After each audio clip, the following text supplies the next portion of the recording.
दोनों ने तय किया था अगले दिन मिलने का। मधु तय समय पे पहुंच गई, लेकिन अनिल नहीं पहुंचा। मधु ने अनिल को फ़ोन मिलाया। फ़ोन स्विच ऑफ आ रहा था। मधु समझी कि शायद कोई ज़रूरी काम में फंस गया होगा, लेकिन काफ़ी इंतज़ार करने के बाद भी अनिल नहीं आया और उसका फ़ोन भी स्विच ऑफ ही आ रहा था और उसका फ़ोन फिर कभी नहीं मिला। 2 बरसों तक मधु अनिल का इंतज़ार करती रही, लेकिन उसका फ़ोन कभी नहीं आया। इन 2 बरसों में उसने अपने माँ पापा से अपने दिल का हाल बताया, लेकिन उसके माँ पापा के मैसेज करने पर भी अनिल ने कोई जवाब नहीं दिया। लेकिन आखिर वह भी कब तक इंतज़ार करते। थक हार कर उन्होंने मधु की शादी सूरज से करा दी। मधु भी कुछ नहीं कर पाई। सूरज एक अच्छा नौकरी करता था। सूरज के माता पिता उसके साथ ही रहते थे। मधु शादी के बाद सब कुछ भूलना चाहती थी, अनिल के बारे में, और नए माहौल और नए परिवार में ढलना चाहती थी, पर शायद ऐसा नहीं होना था। शादी के बाद कितने दिन लगे थे मधु को अनिल को भूलने में, पर वह अनिल को ठीक से भूल नहीं पाई थी।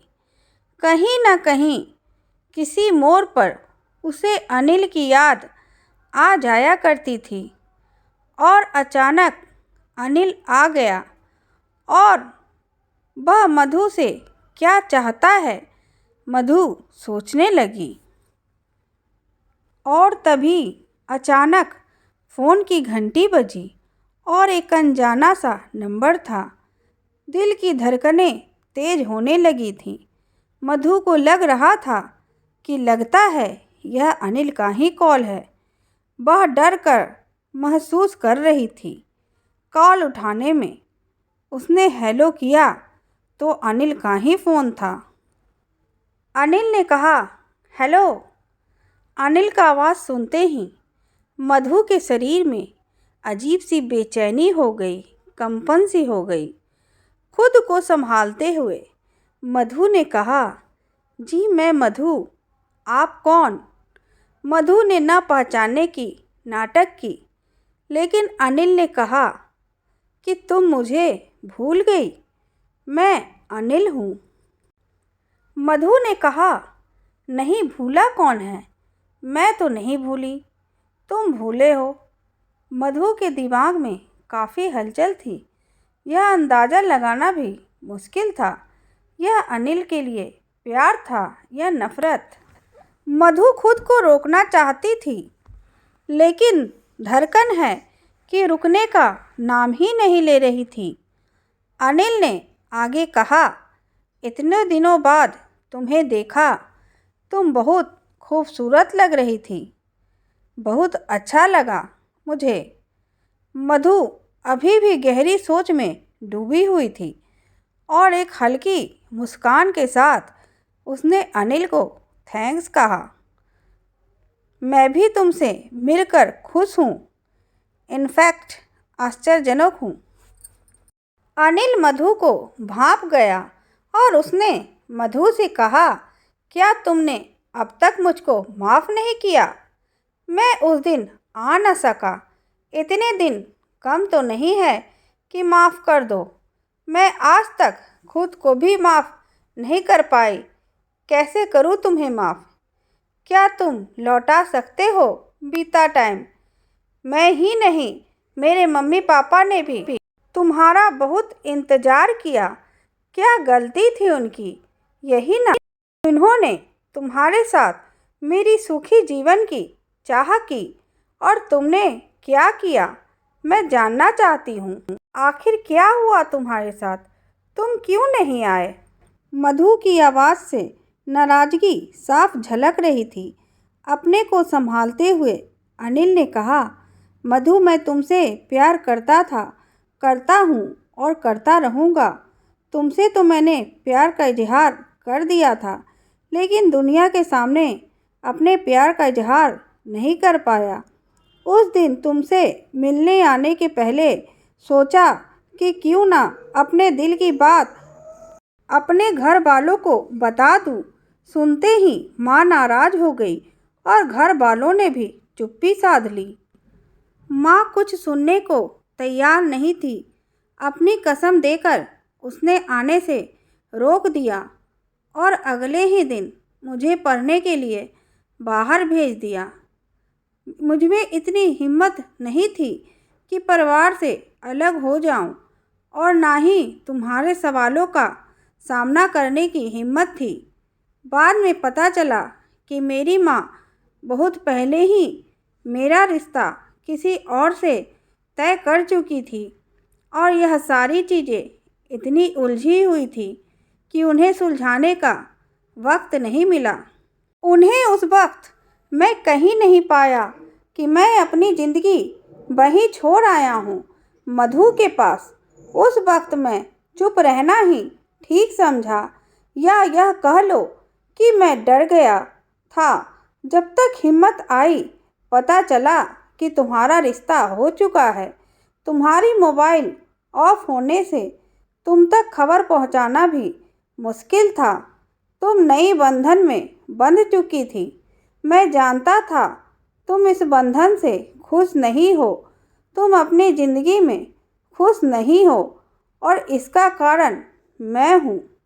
मधु ने कहा, छोड़ो, इन सब बातों का कोई मतलब नहीं है। अब अनिल, तुम किस ज़िंदगी की बात कर रहे हो? जिसे तुम जानते थे वह तो कब की ख़त्म हो गई, जब तुम बीच में छोड़कर चले गए थे। और अब यह ज़िंदगी कर्जदार है उन दो मासूमों की जिन्हें मैंने जन्म दिया है। रोते हुए मधु ने कहा, क्या हम फिर आगे नहीं सोच सकते? अनिल ने पूछा मधु से। यह कैसा सवाल है अनिल? दो प्यारी प्यारी जिंदगी है जुड़ी मुझसे। मैं एक बार अपने आप को धोखा दे चुकी हूँ, लेकिन अब तो सबको धोखा देना होगा। और सब बातें छोड़ो, अब क्या तुम में हिम्मत है सबका सामना करने की? अनिल, अरे जो तुम तब नहीं कर पाए, वह आज कहाँ सबके सामने हिम्मत कर पाओगे? मुझे पता नहीं था तुम इतने डरपोक हो। लड़की होकर भी मैंने उस समय हिम्मत किया और तुम्हारा इंतज़ार किया। अनिल की आवाज़ भारी हो गई थी और उसने अपने आप को संभालते हुए पूछा, क्या तुम अपनी इस ज़िंदगी में खुश हो? और यही सवाल मैं करूँ तो? मधु ने कहा, नहीं, शायद बस अब जी रहा हूँ। एक बीवी है, बच्ची है, लेकिन मेरा प्यार नहीं है। दिल में एक खालीपन है, लेकिन उस खालीपन को भरा नहीं जा सकता। यही हकीकत है। अनिल ने कहा, कितनी अजीब सी बात है।